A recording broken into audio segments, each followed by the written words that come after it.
Wa an Ibn Abbas radhiyallahu an qala Rasulullah sallallahu alaihi wasallam umirtu bi tashyidil masajid ma umirtu bi tashyidil masajid. Daripada Ibnu Abbas radhiyallahu anhu katanya Rasulullah sallallahu alaihi wasallam bersabda, aku tidak diperintahkan untuk tashyid al masajid. Tashyid ni boleh makna hiasi masjid, beautify masjid, hiasi masjid, ataupun tinggikan masjid. Rasulullah kata aku tidak diperintahkan untuk itu. Aku tidak diperintahkan untuk itu. Nabi SAW kata, ulama kata perkataan Nabi aku tidak diperintahkan ni apa? Makruh ke haram? Khilaf di kalangan ulama. Yang pentingnya sekurang-kurangnya ia makruh. Ulama di kalangan para salaf dulu ada seperti Abdullah bin Mas'ud melaknat orang yang mengukir masjid, yakni ghulu sampai masjid jadi hiasan yang melampau. Dalam terjemahan dari Indonesia tuan-tuan, dia terjemah apa? Terjemah apa? Menghias. Apa? Menghias, mencantikkan, menghias. Tapi tashyid dia boleh maksud menghias, boleh juga maksud angkat bangunan bagi tinggi, yang mana tak ada kerana untuk hiasan. Ini pada dua sisi hukum, sama ada haram ataupun makruh. Sebahagian para ulama mereka sebut hal ni, saya nak ringkas, kerana Nabi SAW ada dua. Satu, Nabi SAW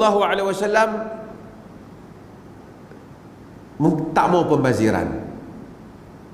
Kemungkinan masjid tempat ibadat, kalau kau tak buat macam tu pun orang boleh ibadat.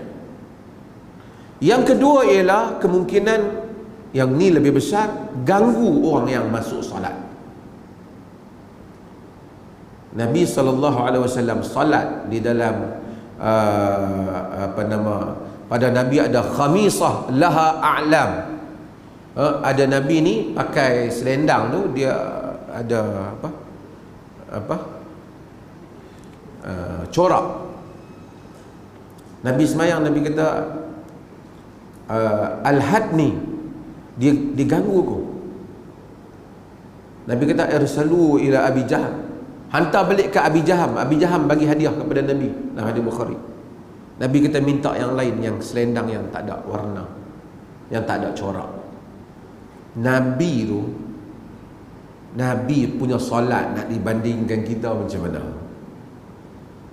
Tapi oleh kerana warna tu ganggu, Nabi tak mau pakai dalam solat. Taklah kata haram, Nabi tak mau.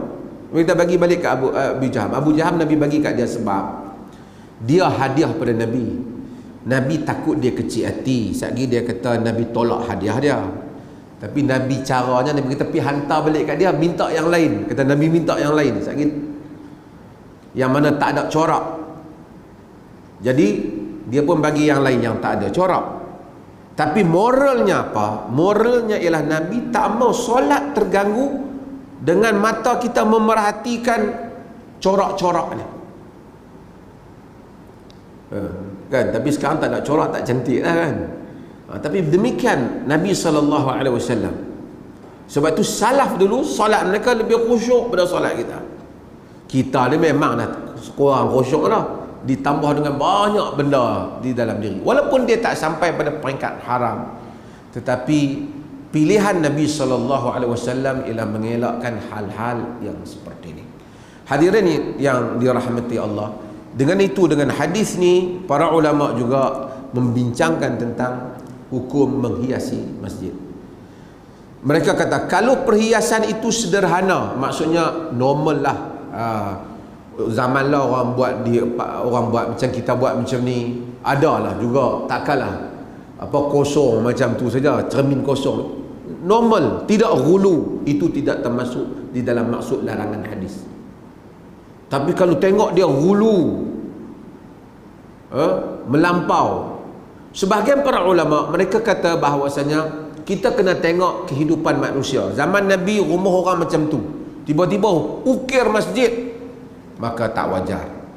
Tapi kalau rumah orang pun semua elok, Tapi kalau masjid terlalu lekeh sangat, maka tak padan dengan bi'ah, kata mereka. Artinya kalau masjid itu dihiasi dengan kadar yang tidak gulu, tidak melampau, normal, mestilah ada cat masjid, takkan kosong warna dia. Adalah juga bunga-bunga di atas bumbung masjid tu, kerana itu tabiat pembinaan di dalam masyarakat itu tidak termasuk di dalam larangan, kata mereka. Yang larang ni apabila dia zukhruf, dia masuk ukiran yang melampaui keperluan, yang ini dilarang.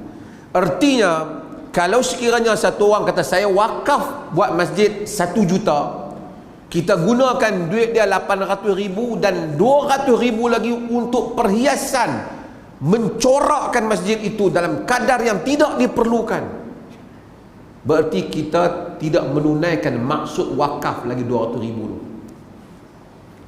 Tuan-tuan faham? Tapi kalau binaan tu termasuk tiang dia ada cat, ada cantik sikit, yang normal termasuklah. Tapi kalau kita pergi buat kubah, harga kubah macam dengan harga masjid tu, tuan-tuan, kubah mahal. Kubah tu tak termasuk dalam wakaf masjid. Kerajaan nak bagi tak apa lah, ada ni kerajaan bagi. Kerana terutamalah kerana benda tu pertama ada larangan hadis, walaupun perbincangan makruh ataupun haram. Kedua ialah kerana benda itu di luar keperluan. Di luar keperluan. Kalau ada keperluan tak apa, misalnya buat tiang tinggi, pasal apa? Nak pasang menara untuk suara azan, ada alasan. Tapi kalau tak ada alasan, gunakan duit wakaf, dia tidak boleh. Penghiasan-penghiasan yang memakan harga yang begitu mahal, ini termasuk yang dilarang di dalam hadis Nabi sallallahu alaihi wasallam. Sebab tu pengurusan masjid ni dia kena ambil kira hal-hal yang seperti ini. Mungkin orang kata tu kita pergi banyak dunia Islam, masjid cantik hatta di Saudi, dia bukan hujah. Dia bukan hujah.